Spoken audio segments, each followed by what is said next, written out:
My dear brothers and sisters, if there is one absolute in our secular culture, it is non-judgmentalism.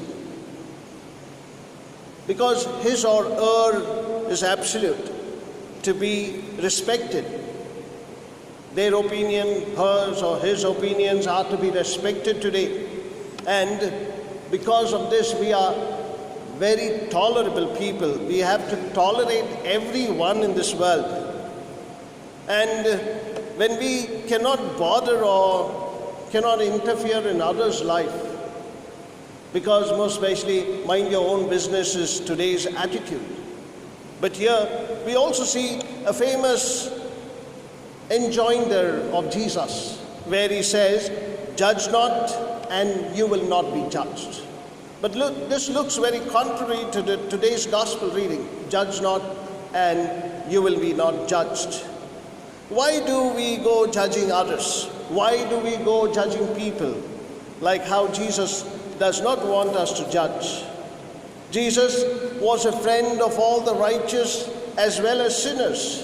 In other words, his life was inclusiveness.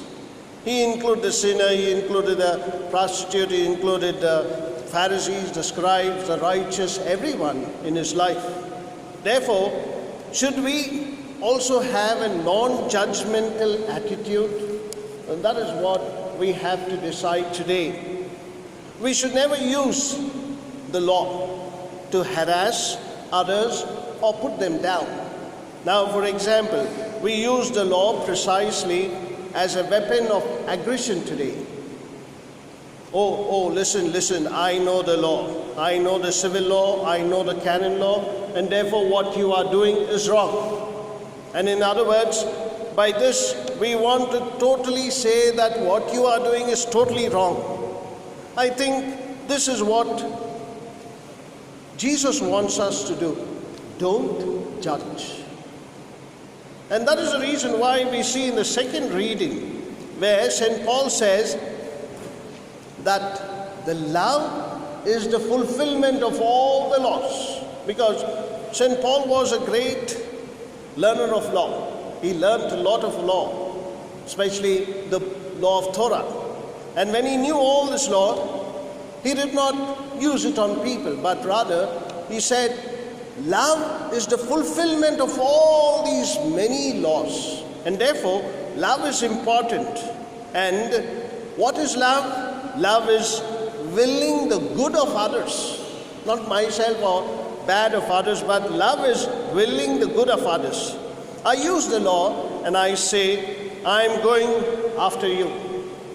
I'm going to pin you down. I'm going to put you down. No, that is not what Paul wants to tell us. Love is necessary.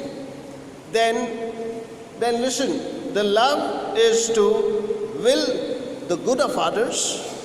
In other words, we have to see how best we live moral lives. For example, to remain unmoved to the morals of others or unhurting others is not love. Why? Because today's gospel reading tells us to remain indifferent to immoral of others or someone hurting you. That is not love. Because if I'm living an immoral life, it's your duty to correct me. If you are living an immoral life, it is my duty to correct you. Therefore, I can't just be indifferent and say it's not my duty.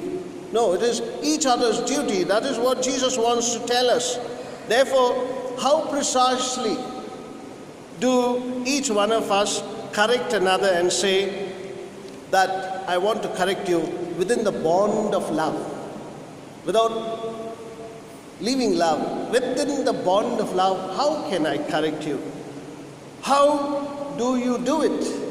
How are you going to correct that person? How, in other words, are you going to judge that person? I think Jesus supposes a kind of step-to-step approach, and that is the gospel reading today. step-by-step approach. The local level first, that is what he wants us. The local level first, slowly to the local and not to the highest level. What we do, we go to the highest level to settle issues.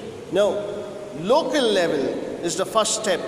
If your friend sinned against you and you go and tell him personally, between you and him, one-to-one, and that is easy for sure. My dear brothers and sisters, we need not go to the higher level first. We need to go person to person, one-to-one, and see how best I can correct that person. See how best you can come and correct me.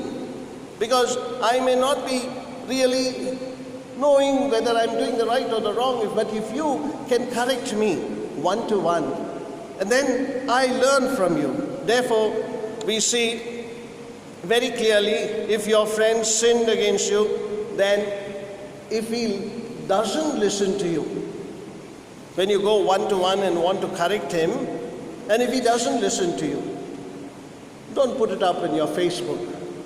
Don't put it up in your WhatsApp groups.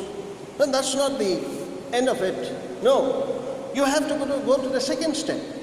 The second step says very clearly in today's gospel reading that you have to take one or two more along with you so that you go and correct that person because he's living or she's living an immoral life. You come to me, along with two people, within the bond of love, with the like-mindedness of both of them, so that fraternity is still remaining when you come with two or three.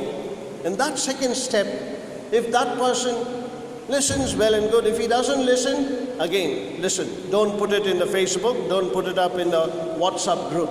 Rather, you take the third step. The third step, Jesus says very clearly, go to the church. Tell the church. In other words, you go and tell the community. The community should know because within the community this is happening. I'm like this, therefore I have to be corrected. You go and tell the community. Therefore, we go to the third step.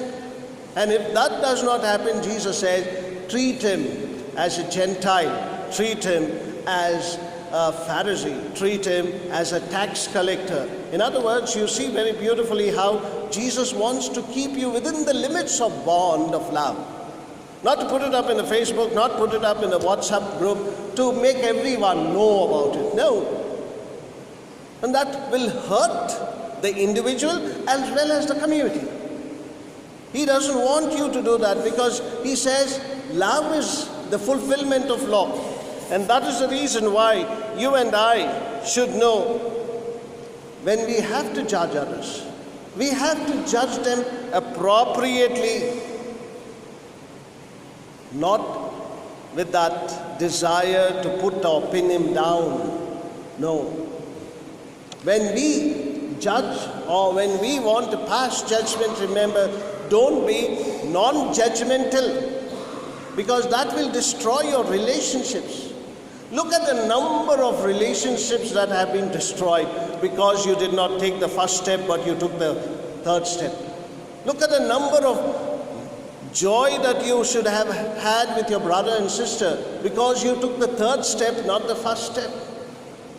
Therefore, Jesus wants us the basic meaning of love.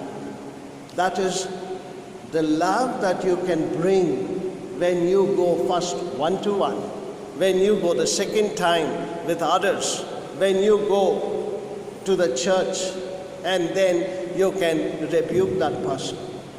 But remember, my dear brothers and sisters, what Jesus wants is love, the fulfillment of all the law. Amen.